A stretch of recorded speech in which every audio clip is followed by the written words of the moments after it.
Today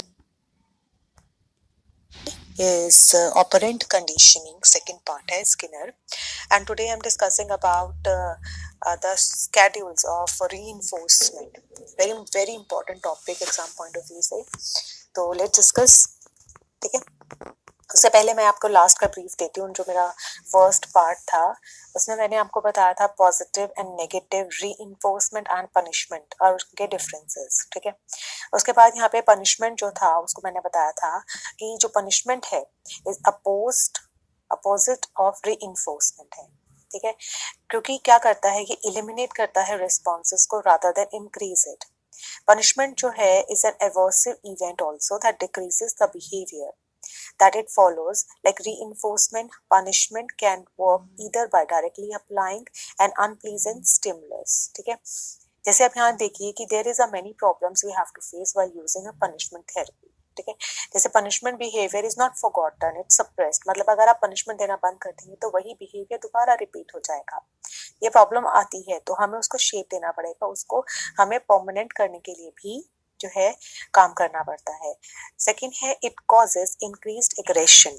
right, ये aggression भी create करता है. जैसे स्किनर बॉक्स में क्या हुआ था कि if no food pellet is delivered immediately after the lever is pressed, then after several attempts the rat stop pressing the lever. वो फिर उससे क्या होता है, वो बिहेवियर एक्सटिंग्विश्ड हो गया है. So behaviourist discover that different pattern and schedule of reinforcement had a different effect होते हैं on the speed of learning. समझ रहे हैं आप, on the speed of learning. जैसे यहाँ पे इन्होंने दिया है कि दो तरह के रेट्स दिए हैं. ठीक है, जैसे एक है रिस्पॉन्स रेट होना चाहिए, एक एक्सटिंक्शन रेट. इन दोनों को ध्यान में रखते हुए ही आपको रीइंफोर्समेंट पे काम करना चाहिए. जैसे रिस्पॉन्स जो रेट है वो क्या होती है, the rate at which the rat press the liver. जिसपे रैट जो है वो लिवर प्रेस करती है, यानी कि रिस्पॉन्स किस रेट से वो दे रही है. How hard the rat work, कितना हार्ड वर्क उसको करना पड़ा, वो रिस्पॉन्स में आता है. एक्सटिंक्शन में आता है when the rat at which lever pressed dies out. मतलब how soon the rat give up कर देती है, वो एक्सटिंक्शन में आते हैं कि कब उसने उस लीवर को प्रेस करना छोड़ दिया. तो ये दोनों ही बहुत ही इंपॉर्टेंट जो है कंसेप्ट रहे हैं कि people will go on repeating that behaviour for the longest time तक चलता है इज अ वेरिएबल रेशो में. अब आप आगे पढ़ेंगे हम ये वेरिएबल रेशो रीइंफोर्समेंट होता क्या है, तभी आपको ये कंसेप्ट और अच्छे से क्लियर होगा. तो चलिए आज का जो मोस्ट इम्पॉर्टेंट टॉपिक है वो है रीइंफोर्समेंट स्केड्यूल. ठीक है, इसमें दो होते हैं, पहले है कॉन्टिन्यूस होना चाहिए, एक होता है पार्शियल. सो कॉन्टिन्यूस होता है कि reinforced through single time it occurs, यानी best used during initial stages to create strong association बनाता है कि उसको उसी टाइम पे देते रहे आप, कॉन्टिन्यूसली उसको देते रहे, उसमें कोई टाइम गैप नहीं है. जैसे उसने रिस्पॉन्स अच्छा दिया आपने उसको चॉकलेट दिया, जैसे उसने रिस्पॉन्स आपने चॉकलेट, तो दर जो रिस्पॉन्स है वो बढ़ता भी जाएगा और कंटिन्यूसली आपने दिया. पार्शियल के जो है पार्ट्स आते हैं, किस रेशो में दिया है, फिक्स्ड रेशो में या वेरिएबल रेशो में, और किस इंटरवल से दिया है, फिक्स्ड इंटरवल से या वेरिएबल इंटरवल से. कि reinforced through only part of the time पे learn behavior are acquired more slowly. आप यहाँ देखेंगे, यहाँ जो लर्निंग होती है वो फास्ट हो जाती है और यहीं पे वो स्लोली हो जाती है. ठीक है, आगे इसको और डिस्क्रिप्टिव वे में पढ़ते हैं. जो कॉन्टिन्यूस होता है वो क्या होता है, कोई एनिमल या ह्यूमन है, इस पॉजिटिवली रीइंफोर्स होता रहता है एवरी टाइम. ठीक है, every time a lever is pressed pellet is delivered. ठीक है, इसमें रिस्पॉन्स स्लो होता है लेकिन जो एक्सटिंक्शन होता है वो फास्ट हो जाता है.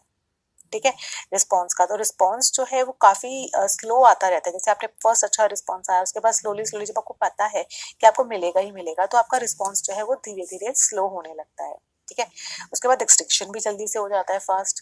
ठीक है, उसके बाद हम पढ़ते हैं अब है इंटरमिनेट, उसको पार्शियल भी बोला जाता है. ठीक है, इसमें फर्स्ट पढ़ते हैं फिक्स्ड रेशियो. नाम से ही आप उसके मीनिंग को समझेंगे. फिक्स्ड, फिक्स समझ के, और रेशियो, किस रेशियो से. ठीक है, behaviour is reinforced only after behaviour occurs a specified number of times. इस लाइन को आप अच्छे से समझिएगा. एग्जाम्पल है कि one reinforcement is given after every so many correct responses, after every fifth response. ठीक है, आप समझ रहे हैं कि हर एक फिफ्थ रिस्पॉन्स फिक्स्ड हो गया, हर एक फिफ्थ रिस्पॉन्स के बाद उसको रीइंफोर्समेंट किया जाएगा. कि child receive a star for every 5 words spelled correctly. बहुत अच्छा एग्जांपल है यहाँ पे. हर 5 शब्द अच्छे यानी मतलब अच्छे क्या करेक्ट बोलने के बाद ही उसको स्टार मिलेगा। तो इससे क्या हुआ, रिस्पॉन्स बढ़ा कि मुझे 5 की 5 करेक्ट देनी है, लेकिन जो एक्सटिंक्शन है वो भी थोड़ा थोड़ा मीडियम ही रहेगा, लेकिन हमेशा उसके अंदर एक जो है मोटिवेशन रहेगा कि I have to be correct. ठीक है, फिक्स्ड रेशियो। उसके बाद है नेक्स्ट फिक्स्ड इंटरवल।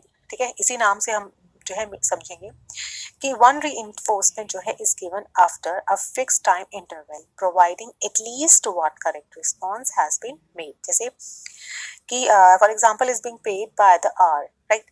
जैसे ये इसका हम घंटों से समझते हैं, आवर से समझते हैं कि another example would be every 15 minutes a pallet is delivered. हर एक 15 मिनट के बाद पैलेट मिलेगा और उसके बाद food delivery is shut off, और उसके बाद जो है फूड बंद हो जाएगा। इससे क्या होगा, देखिए फिक्स्ड इंटरवल के बाद खुलेगा और उसके बाद बंद हो जाएगा। उससे क्या हुआ, रिस्पॉन्स भी आपका मीडियम आएगा कि अगर आपसे आपने हार्ड वर्क किया और कुछ टाइम बाद बंद हो गया, मतलब आप लेट हो गए हो 5 मिनट, तो यू लूज होप, आपका रिस्पॉन्स भी धीरे आएगा कि मैं उस टाइम तक नहीं पहुंच पाऊंगा, क्योंकि इसमें टाइम इंटरवल आपको दिया हुआ है। ये क्या दिया हुआ है, टाइम इंटरवल, आर में आपको बोला हुआ है कि आपको अगर आप लेट हो गए हो और नहीं पहुंच पाओगे तो आपका रिस्पॉन्स क्या हो गया, धीरे हो गया, और कुछ टाइम बाद आप उसका एक्सटिंक्ट हो जाएगा। आपको आप केयर ही नहीं करोगे उस चीज की। समझ रहे हैं इस चीज को। नेक्स्ट है वेरिएबल रेशियो। ठीक है, वेरिएबल रेशियो में आता है कि जो बिहेवियर है इज रीइंफोर्स्ड होता है after unpredictable number of times. ठीक है, जैसे कि गैम्बलिंग है, अब गैम्बलिंग से वर्ड से बहुत अच्छा एग्जांपल है। वैसे गैम्बलिंग और फिशिंग, आपने ट्रायल मारा, आपको नहीं पता कब हिट कर जाएगा, समझ रहे हैं। तो इसमें रिस्पॉन्स रेट होता है फास्ट, क्योंकि आपको नहीं पता आपका वो हिट कब हो जाएगा, लेकिन एक्सटिंक्शन जो है वो स्लो होता है, क्योंकि every hard to extinguish because of unpredictability. Yes, the word is unpredictable. So variable ratio जो है बहुत अच्छा जो है इसको माना जाता है रीइंफोर्समेंट में, क्योंकि यू नेवर नो आप कब विन हो जाओ। Gambling is a very good example of variable ratio कि बिहेवियर जो होता है वो रीइंफोर्स्ड होता है every unpredictable number of times के बाद। फिर आता है वेरिएबल इंटरवल। इंटरवल मैंने आपको बताया था आवर्स में गिना जाता है, ठीक है ना। Providing one correct response has been made, reinforcement is given after unpredictable amount of time has passed। जैसे on average every 5 minutes, आपने 5 मिनट्स को है मान लिया, ठीक है। एग्जाम्पल है self employed person being paid at unpredictable time. जो सेल्फ एम्प्लॉयड होता है, सेल्फ एम्प्लॉयड मतलब जो अपना काम चला रहा है अपने जैसे एक रिक्शा पुलर होता है, एक उसका सेल्फ एम्प्लॉयड है अपना रिक्शा, तो अनप्रिडिक्टेबल अमाउंट ऑफ टाइम उसको मिलता है कि कभी काम मिला कभी काम नहीं मिला, समझ रहे। तो उसमें क्या होता है, उसका भी आवर्स में डिफाइड, जितने आवर्स उसने काम किया उतना आवर्स उसको अच्छा अमाउंट मिला, अनप्रिडिक्टेबल अमाउंट उसको मिला। तो इससे रिस्पॉन्स भी अच्छा रहता है कि हाँ, क्योंकि वो सेल्फ एम्प्लॉयड भी है, सेल्फ उसका काम है, खुद ही मोटिवेट हो रहा है, और लेकिन एक्सटिंक्शन रेट भी स्लो हो जाता है, कई बार वो थक भी जाता है, उसका मोटिवेशन लेवल कम भी हो जाता है। तो आप देखेंगे कि जो वेरिएबल पोर्शन है उसमें रिस्पॉन्स क्या होता है, फास्ट होता है, जबकि आप प्रीवियस स्लाइड में देखेंगे तो इसमें भी रिस्पॉन्स जो है थोड़ा सा फास्ट होता है, लेकिन इसमें रिस्पॉन्स क्या हो जाता है, मीडियम हो जाता है फिक्स्ड इंटरवल में, ठीक है, क्योंकि आपको पता है उसके बाद मिलना ही मिलना है, तो आपका रिस्पॉन्स भी थोड़ा स्लो होने लगता है। अब हम पढ़ते हैं 4 इंपॉर्टेंट प्रिंसिपल्स को जो ऑपरेंट कंडीशनिंग में वर्क करते हैं।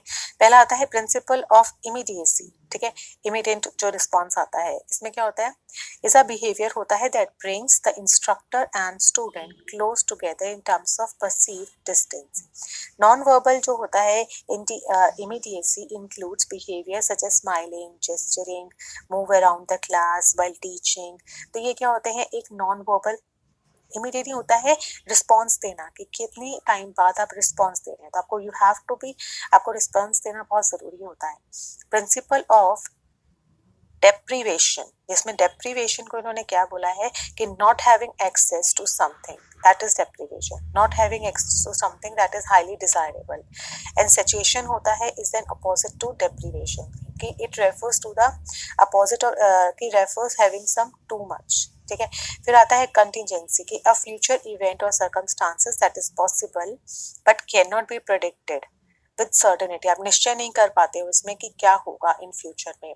प्रिंसिपल ऑफ साइज, कितना बेनिफिट आपको मिलेगा, कितना अमाउंट ऑफ टाइम लगेगा, ये भी आपको नहीं पता, तो प्रिंसिपल ऑफ साइज भी मैटर करता है इन ऑपरेंट कंडीशनिंग, ठीक है। अच्छा, इसमें एक बहुत इंपॉर्टेंट टर्म्स भी हम पढ़ेंगे जिसमें बिहेवियर मॉडिफिकेशन आता है। It refers to a B mod कहते हैं इसको। इट्स अ थेरेपी है बेस्ड ऑन स्किनर वर्क पे, ठीक है। स्ट्रेट फॉरवर्ड, जैसे it is very straightforward, extinguish an undesirable behaviour and replace it with desirable behaviour, ठीक है। इसको मॉडिफिकेशन की डेफिनेशन दी है यहाँ पे। जैसे एग्जांपल ऑफ बैकवर्ड जो है साइकोटिक्स हैं who haven't communicated with others for years, उन्होंने काफी टाइम से बात नहीं किया, and who have been conditioned to behave themselves in fairly normal ways such as eating with knife, food, taking care of their hygienic needs. So there is an offshoot of B mod का एक token economy एक example है जिसमें this is used primarily in institutions such as psychiatric hospitals हैं, जैसे prisons हैं, इन सब में ये टोकन इकोनॉमी जो थेरेपी है वो यूज की जाती है। Certain rules are made explicit in the institution and behaving yourself appropriately is rewarded with a token. Token जैसे पोकर चिप्स मिल गया, टिकट्स मिल गई, रिकॉर्डेड नोट्स मिल गए हैं, तो ये टोकन इकोनॉमी होती है कि जो आपके बिहेवियर को बढ़ाने में काम करती है। जैसे token economy is a system in which targeted behaviour are reinforced किया जाता है, किससे? सेकेंडरी रीइंफोर्सर्स से, एंड लेटर एक्सचेंज कर दिया जाता है उसको रिवॉर्ड से, ठीक है। जिसमें फेक मनी दे दिया, बटन्स हैं, पोकर चिप्स दे दिए, कि उनको जो है एक तरीके से मोटिवेशन का एक सोर्स दे दिया, ठीक है ना। इसीलिए वो टोकन इकोनॉमी जो है वो किसमें ऑपरेंट कंडीशनिंग में यूज की जाती है। बिहेवियर को शेप करना, ठीक है। बिहेवियर शेपिंग का मतलब होता है सक्सेसिव अप्रोक्सीमेशन के थ्रू। सक्सेसिव अप्रोक्सीमेशन होता है आपने सक्सेसिवली जो अटेम्प्ट्स किए हैं उससे बिहेवियर शेप हो गया, मतलब आपने पहले किया आपको गलत रिस्पॉन्स, उसके बाद आपने सेकंड जो किया उसके बाद जो पहले वाला आपने ट्रायल किया था उसमें जो एरर्स आई थी उसको आपने फिर मॉडिफाई कर दिया, उससे आपका बिहेवियर शेप में आने लगा कि अब मैं यहाँ जाऊंगा तभी वो प्रेस में को फूड मिलेगा। अब आपका बिहेवियर शेप्ड हो गया है और आपको टाइम भी कम लगेगा अपने गोल तक पहुंचने के लिए। स्टिमुलस डिस्क्रिमिनेशन, अब वर्ड से मतलब समझेंगे, ठीक है। कि if Lisa enjoys Rover's antics with a TV remote only in the day time and not at the night when she feels tired, so Rover will put the remote under her chair only during the day because daylight has become a signal that tells Rover his behavior will reinforced हो गया। तो उससे क्या हुआ, उसने stimulus को जज करना शुरू कर दिया, ठीक है। कि स्टिमुलस डिस्क्रिमिनेशन जो होता है is a tendency for response to happen only when particular stimulus is present. जब वो पर्टिकुलर स्टिमुलस आपको मिलेगा तभी आपका रिस्पॉन्स आएगा, तो वो आपने उसको जर्नलाइज करना शुरू कर दिया है। फिर है यहाँ पे स्टिमुलस जर्नलाइजेशन। पहले था डिस्क्रिमिनेशन कि आपने बेल में, ठीक है, और फूड में डिफरेंस करना शुरू कर दिया है, ये डिस्क्रिमिनेशन करना शुरू कर दिया है स्टिमुलस जो आपको मिल रहा है। और जर्नलाइज कैसे किया आपने कि suppose लीजा's dog begin to put the remote under her chair not only during the day but whenever bright light come out, thinking she would probably bad time, and this is called stimulus journalization। फिर उसने उसको generalized करना शुरू कर दिया। इन operand में जो generalisation होता है, tendency to respond to a new stimulus, ठीक है, as if it is original discriminative stimulus. जैसे मैंने आपको बताया था कि इसमें क्या होता है कि जैसे आपने पहले आपने जो बेल बजाई थी, ठीक है, उसमें क्लासिकल कंडीशनिंग में जब उन्होंने बेल बजाया और उसके बाद फूड लेकर आए तो उसके उसने जर्नलाइज कर लिया कि इस पे जब बेल बजने पे मुझे सेलिब्रेशन हुआ था तो फूड मिलने के बाद क्या होगा, ठीक है। A response reduces a consequences such as defining a word, hitting ball, solving math problem. When particular SR pattern is reinforced होता है तो individual condition हो जाता है response देने के लिए, ठीक है। ये इसमें भी था, ऑपरेंट कंडीशनिंग में भी था, ठीक है। रीइंफोर्समेंट जो होता है इज द की एलिमेंट है स्किनर की एसआर थ्योरी में, जहां reinforcer is anything that strengthens the desired response. It could be verbal praise हो सकता है, गुड ग्रेड देना किसी को, फीलिंग ऑफ इंक्रीज अकम्पलिशमेंट या सेटिस्फेक्शन देना है। This theory covers negative reinforcers भी कवर करती है, जिसमें any stimulus that results in the increased frequency of responses when it is withdrawn, इसको आप एडवर्स स्टिमुलाई भी कहते हैं। आप इन शॉर्ट पढ़ रहे हैं, ठीक है। जैसे one of the distinctive aspects of Skinner's theory is that it attempts to provide behavioural explanation, ठीक है। जैसे स्किनर एक्सप्लेन ड्राइव करना in terms of deprivation and reinforcement schedules, जिसमें स्किनर ने ट्राई किया टू अकाउंट कि जो वर्बल लर्निंग है language within operant conditioning paradigm में, although this effort was strongly reject भी किया गया but very effective at that point of time. So that's enough for today, right? I hope आपको आज का लेसन बहुत important लगा हो. Thank you. Good day.